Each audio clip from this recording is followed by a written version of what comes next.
नमस्कार दोस्तों, मैं महिपाल सिंह लामरोर, सहायक आचार्य राजकीय विधि महाविद्यालय भीलवाड़ा आपका आज के इसी व्याख्यान में हार्दिक स्वागत और अभिनंदन करता हूं।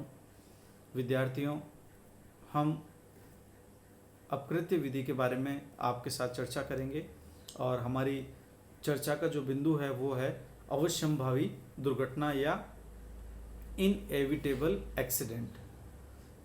तो देखते हैं कि दुर्घटना या अवश्यंभावी दुर्घटना क्या है। जैसा कि नाम से ही प्रतीत है, दुर्घटना यानी ऐसी घटना जो बुरी हो, जिसे हम अप्रत्याशित क्षति भी कह सकते हैं या अनएक्सपेक्टेड हार्म या लॉस भी कह सकते हैं। यदि दुर्घटना का पूर्वानुमान नहीं हो तो वह अवश्यंभावी दुर्घटना कहलाती है।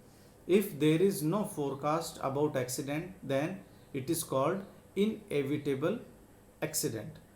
यानी सम्यक सतर्कता के बाद भी बचना संभव नहीं हो, जिससे उसे रोका जा सकता हो। यानी ऐसी घटना जिसे सम्यक सतर्कता बरतने के बावजूद भी रोका जा सकना मुमकिन नहीं है, उसे अवश्यंभावी दुर्घटना कहते हैं। यानी ऐसी दुर्घटना घटित होगी ही। आइए केस देखते हैं। स्टैनले बनाम पावेल 1881। इसमें वादी प्रतिवादी दोनों पक्षियों का शिकार करने के लिए एक साथ गए। प्रतिवादी ने एक पक्षी पर गोली चलाई जो पेड़ से टकराकर वादी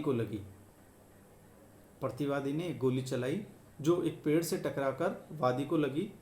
यह दुर्घटनात्मक क्षति थी, प्रतिवादी दायी नहीं। अर्थात इस केस में या इस वाद में वादी प्रतिवादी दोनों सम्मिलित रूप से शिकार के लिए निकलते हैं और प्रतिवादी एक गोली चलाता है जो एक पेड़ से टकराकर वादी को लगती है और उसे चोट पहुंचती है। इसमें न्यायालय ने प्रतिवादी को दोषी नहीं माना है, क्योंकि ऐसा होना लगभग असंभव होता है कि इस तरह से गोली चलाए जाने पर वादी को क्षति पहुंचे या चोट लगे। अगला जो केस है वो है Assam state cooperative federation limited बनाम श्रीमती अनुभा सिन्हा 2001।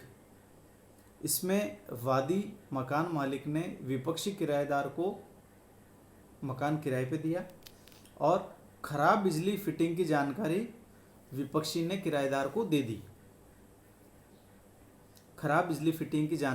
विपक्षी किराएदार ने दे दी, लेकिन वादी ने ठीक नहीं करवाई। अब एक फॉल्ट आने से घर में आग लग गई और यहाँ ये माना गया कि प्रतिवादी किराएदार उत्तरदायी नहीं है, क्योंकि ये अनिवार्य घटना थी जिसे टाला नहीं जा सकता था। इसी प्रकार एक केस और है, ब्राउन बनाम कैंडल 1850।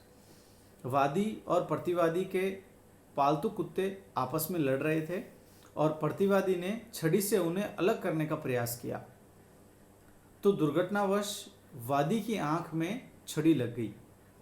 यहाँ भी इसे न्यायालय ने विशुद्ध दुर्घटना माना और प्रतिवादी को दोषी नहीं माना गया। इसी तरह अगला केस है होम्स बनाम मैथर 1875। प्रतिवादी का सेवक घोड़ों को राजमार्ग पर चला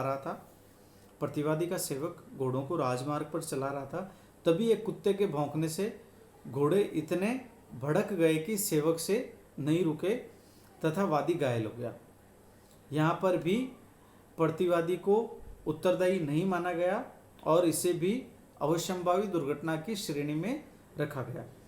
इस प्रकार हमने ये देखा कि कुछ ऐसी दुर्घटनाएं जो अटल हो जाती है या जिन्हें सम्यक सतर्कता के बावजूद भी नहीं टाला जा सकता, तो वहाँ पर प्रतिवादी के विरुद्ध कोई भी आधार नहीं बनता है जिससे कि उसे दायी या दोषी माना जा सके। तो हम आज की इस चर्चा को यहीं विराम देते हैं और आपसे अगले ई व्याख्यान में पुनः भेंट करेंगे। तब तक के लिए धन्यवाद।